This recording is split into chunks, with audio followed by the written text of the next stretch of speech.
Go, go.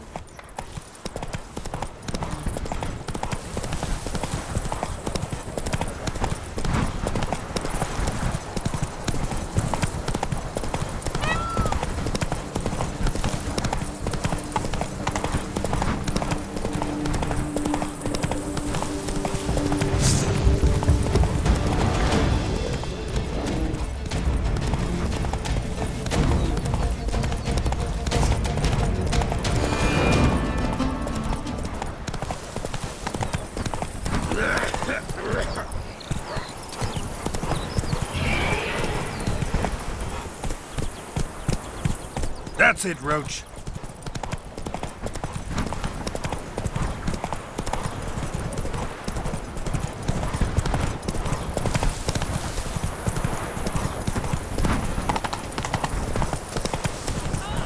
The Duchess. Oh, but do you know any of us?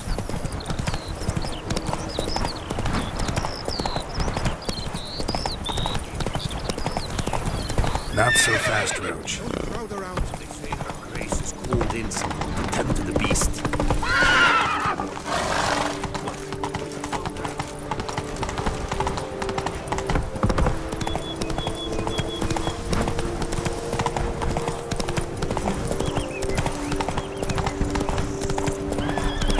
Sounds like a fight. Have to hurry.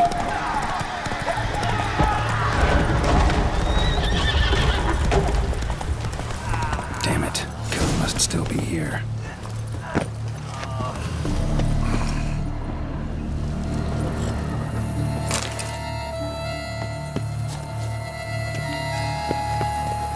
Busted ribs, blood from the ears. Took a solid hit.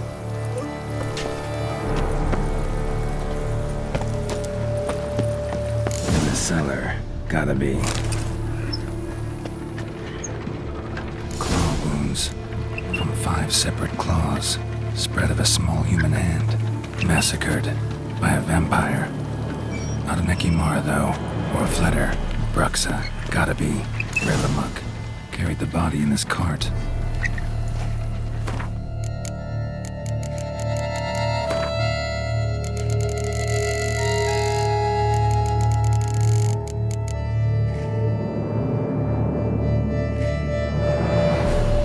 Black blood and moon dust. Could be lightsabers.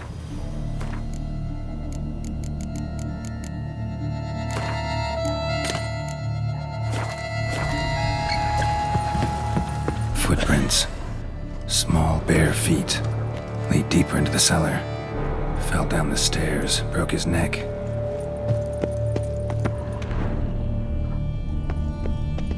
Hurled against the wall with great force. Used this to batter down the grate. Took a lot of strength to batter this down.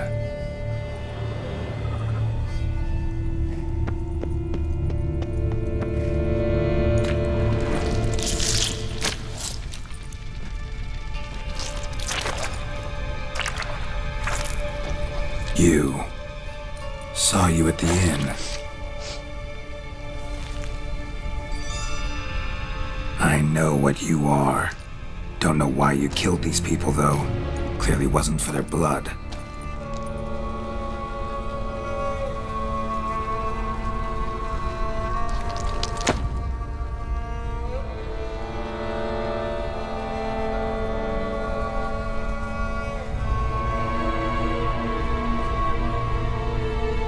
We don't have to fight.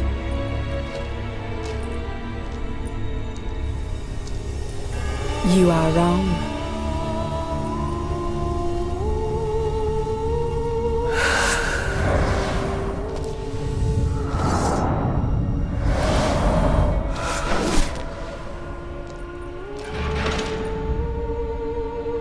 I cannot let you leave.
Stinks.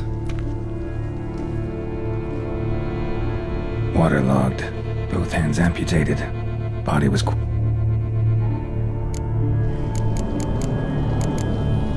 third hand. A spare? Except it's clearly not the victim's. Guardsman. How's this possible? Several monster species can regenerate. Never heard of that happening to their severed limbs, though. Or of their limbs seeming completely alive after so much time. Examine the tissue more closely later. Might learn something. Body was chopped up at blows struck with great force. Creature that killed him had long claws, sharp as a whip. No Bruxa did this. Laid in water for some time. Had something in the throat. A pouch, bulging with coins. Nilfgaardian florins, from several different provinces. If the murderer did this, means we're dealing with a sentient thing.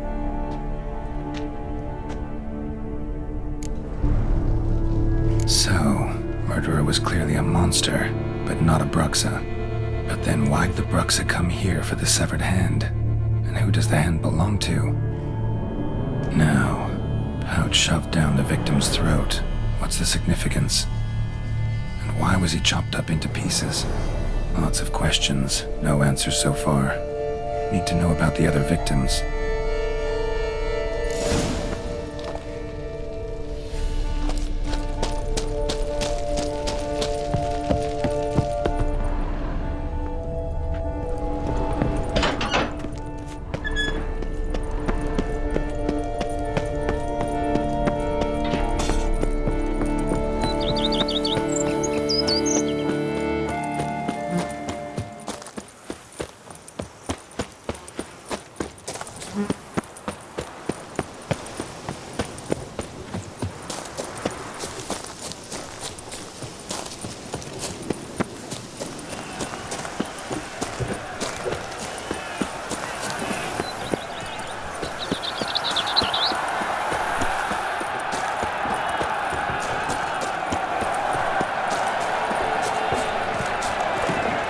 Don't crowd around. Be gone from my sight. The Camerlengo best not to be late. Who do my eyes spy from Boers? Where have your journeys taken you last, brother? Hail, Percy. You must know I've embarked on a quest of true wonder. A horde of giants so hot. Then what? Need to speak to the Duchess, urgently. All right, you scamps. Story's done. Go find your parents. But the Palmerine. What about the story of Rittik and the dragon? A tale's for another time. But take a good look at the man who stands before you now. This is Geralt of Rivia, the master witcher who lent his valiant hand to the defeat of the giant Goliath. Master Witcher, is it true virtue always trumps villainy? Not always. Could go either way. Sometimes virtue wins, sometimes villainy gets the upper hand. Still worth being good. But why?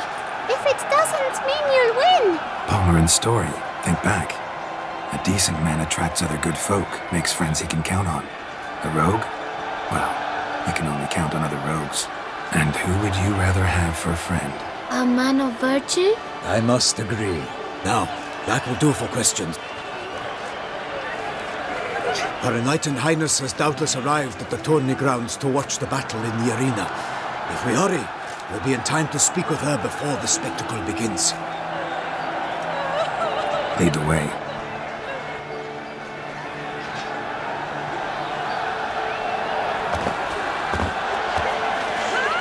Who's fighting? Nilfgaardian gladiators? Close, but not quite.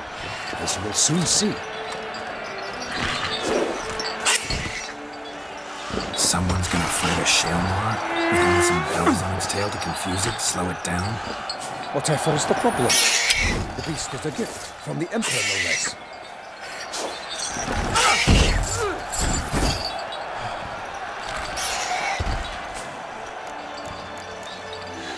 This is dangerous. Bells on its tail aren't enough. I saw a spectacle of the sort at Urina in Nunyo. There, a knight defeated a Shelmar with bells on its tail. Might have gotten lucky. Shelmar might have been lame. Who knows? Only a Witcher has a real chance against. Besides which, releasing a monster that dangerous in front of a crowd. Who's going to fight? Guillaume, the young. Yeah. Great love, Demar. Let's go.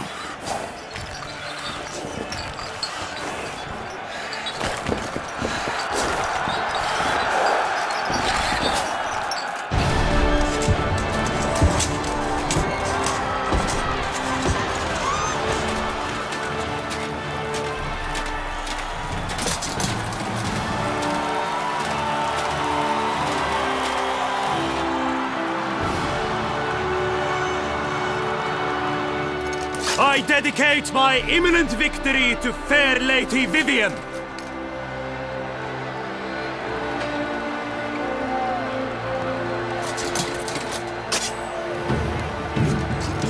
It's begun. The fight shall have to end first. We must wait.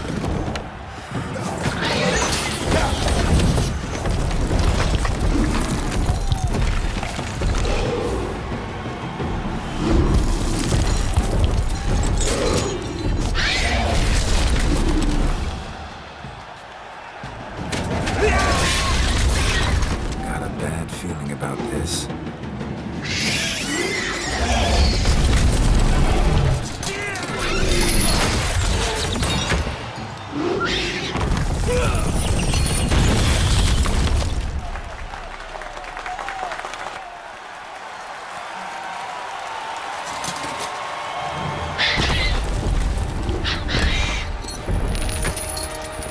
Damn it.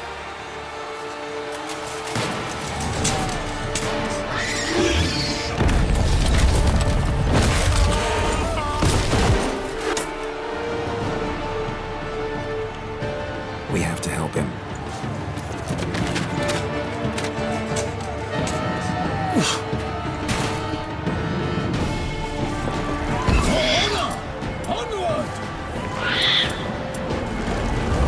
Gotta keep it down. Alas, for Knightling, the beast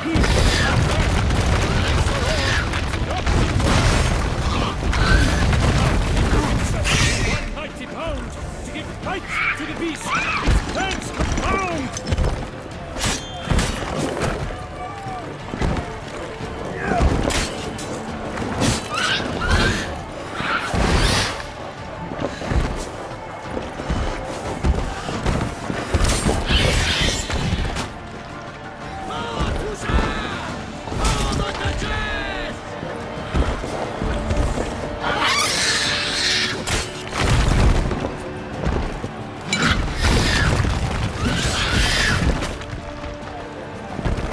Lost your nerve.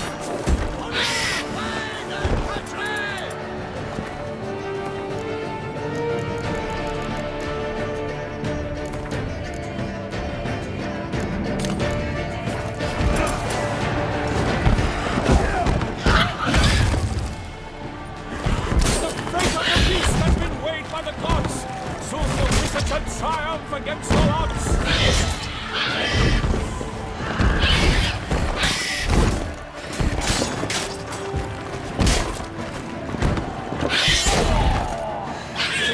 Waited till the time was through, then 12 guns expand, struck the monster right through. Call the Duchess! So the Witcher who the Shelmar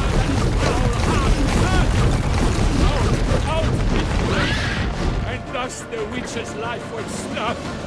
All our hopes, alas, set fire to the wood, for nothing is struggled and come to good.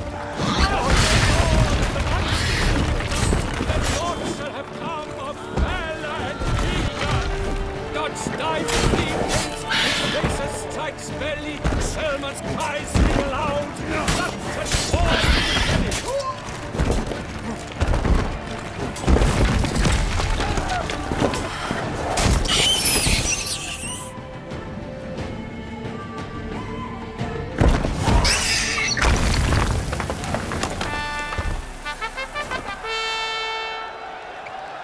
That Selma lies defeated by Geralt of Rivia, master of the witchering trade.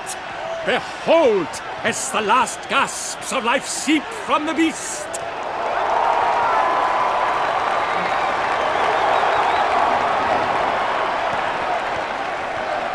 Master Geralt, do what you must. Finish the deed!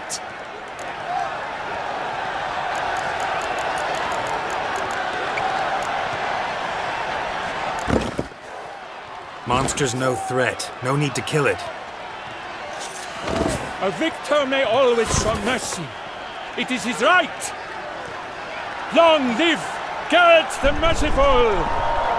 Pikeman, see to the beast.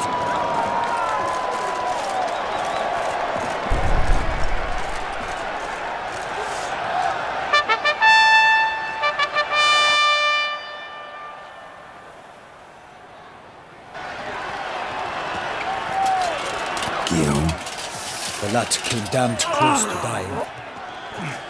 I'm fine. Not hurt at all. Vivian? Smile as befits a hero and keep silent. Speech clearly pains you. She approaches.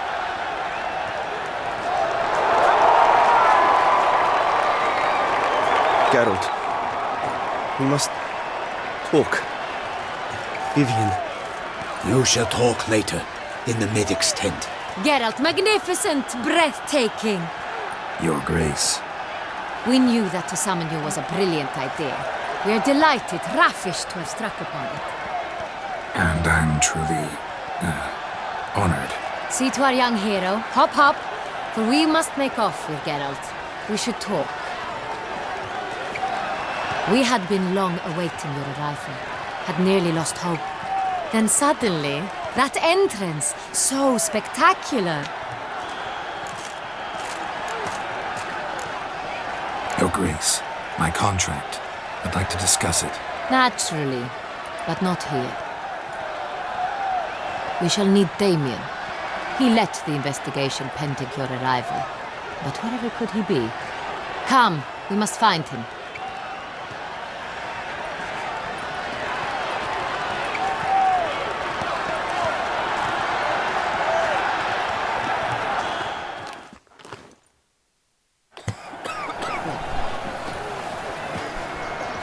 Tell us, have you come alone? Or did Viscount Julian accompany you? Wish to see Dandelion, Your Grace? Yes. I mean, no. Yes. But solely to tell him we regret. Yes, deeply regret rescinding the death sentence we so justly handed down upon him. If we could turn back time, we would make certain he sat in a tower till he rotted. No, we would ensure he was broken on the wheel, then drawn, hanged, and quartered.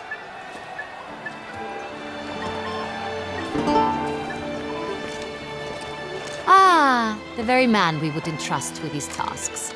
Damien de la Tour, captain of my personal guard. Your Grace. Witcher. Greetings. Sorry to have to tell you, but the guardsman handling the last victim's body... I know already. The creature in the cellar of... No, a Bruxa, a kind of vampire. Not the beast. You know this how? Through careful analysis of the evidence, both on the riverbank and at Corvo Bianco. Do you mean to insinuate the investigation thus far has been sloppy? Geralt insinuates nothing of the sort. We must listen to him attentively. I examined the body of the beast's last victim. Might have found something. Need to analyze it. A quiet place, that's what I could use most.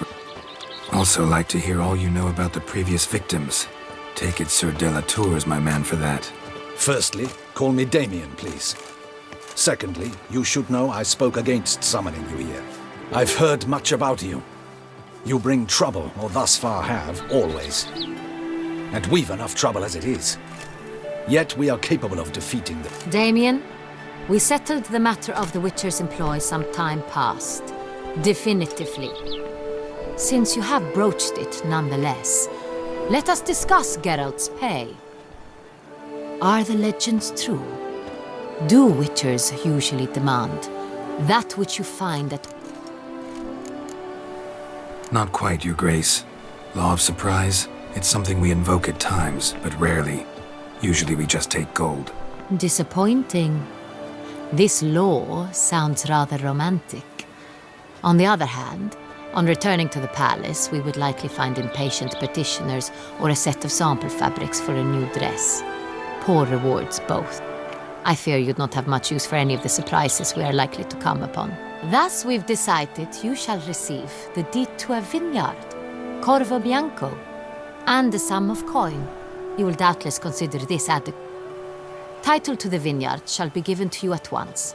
Surely you'll need lodgings while you hunt. The coin, however, will be yours only once you have slain the beast. Lovely, generous gesture, Your Grace.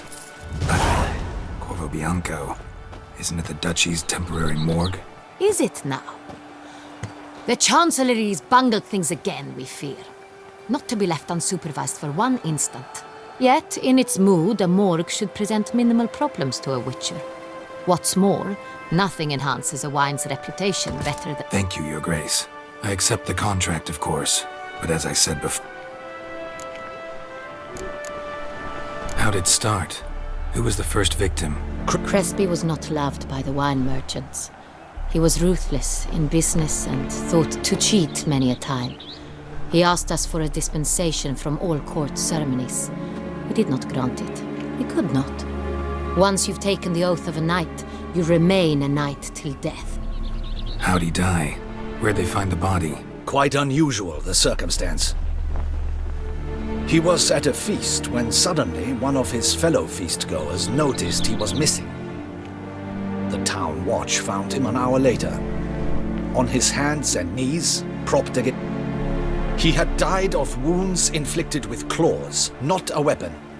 So he died suddenly, but the body was on its knees, meaning someone posed it.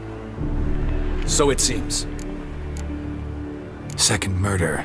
In the city there are certain nooks.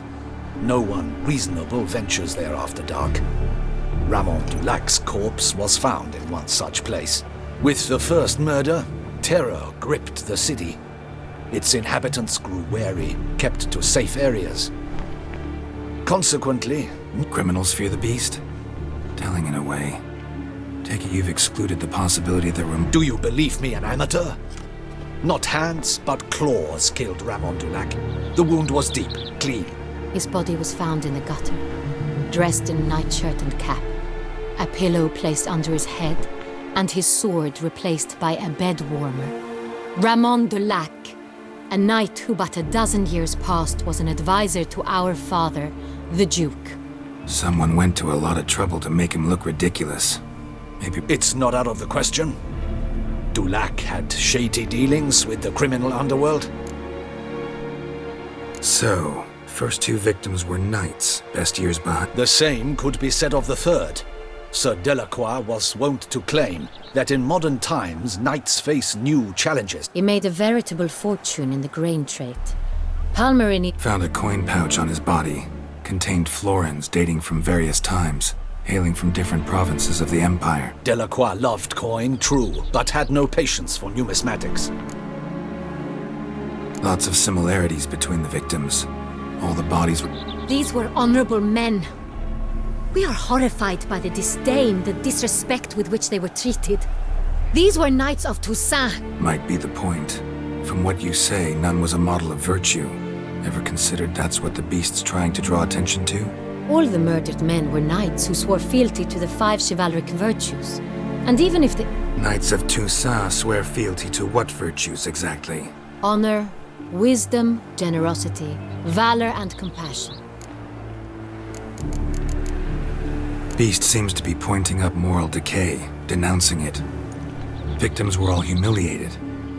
Might have been murdered. Honor, compromised by the pillory. Wisdom by ridicule. Generosity by a coin pouch shoved down a throat. It seems to fit, true, though not perfectly. Can't discount the theory if it's on the lips of everyone in town. Say our reasoning's right. Next murder will be just as showy and denounce the victim's lack of the fourth virtue, valor. We can also... Let's think. At the moment, all the knights are either at the tourney grounds... Milton mentioned something. Seemed excited to prance around in a bunny costume. Not sure why. Hang on. Strange circumstance. Could it be that simple? Is Milton de Peyrac Peyren the next victim? Milton also knew Delacroix. Damien! To miss something so obvious. De Peyrac Peyren, Crespi, Delacroix, and Delac formed a knightly team. It was years ago, but...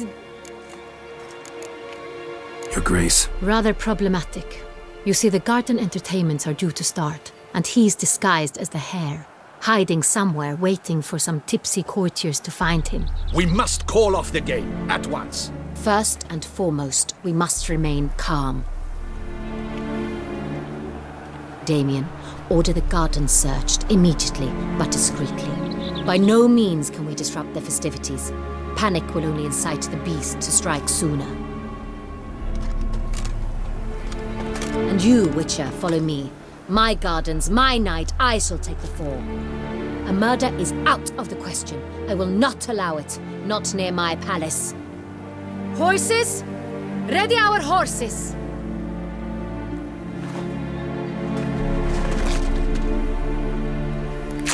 Your Grace!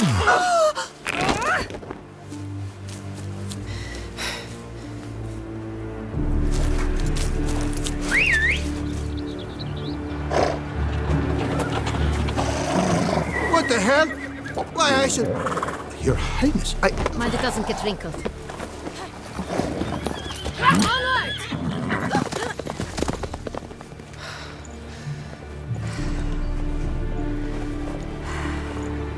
Hey! That is silk! Be careful! Give it to me!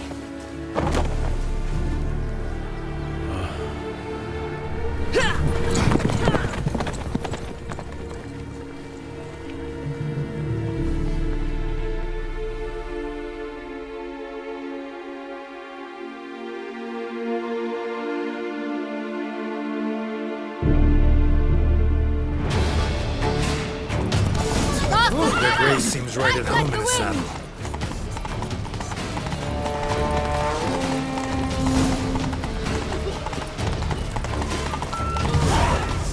Clear a path! Clear the way, I said!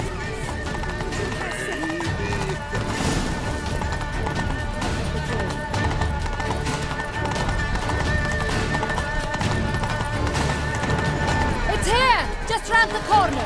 Hurry! We must go to where the game is being held. The participants must find a unicorn's horn, a golden fish, and a phoenix egg. With these in hand, they can deduce where the hare, Milton, hides. Mean we need to find those things too? We've no other option, but time is of the essence, so we shall have to break the rules. Long live Duchess Anna Henrietta!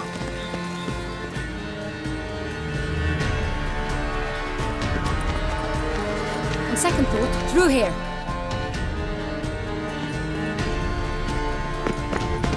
I shall show you where the hunt plays out. Then we will split up. You will get hold of the unicorn horn and the golden fish. While I nab the phoenix egg. That will be quickest.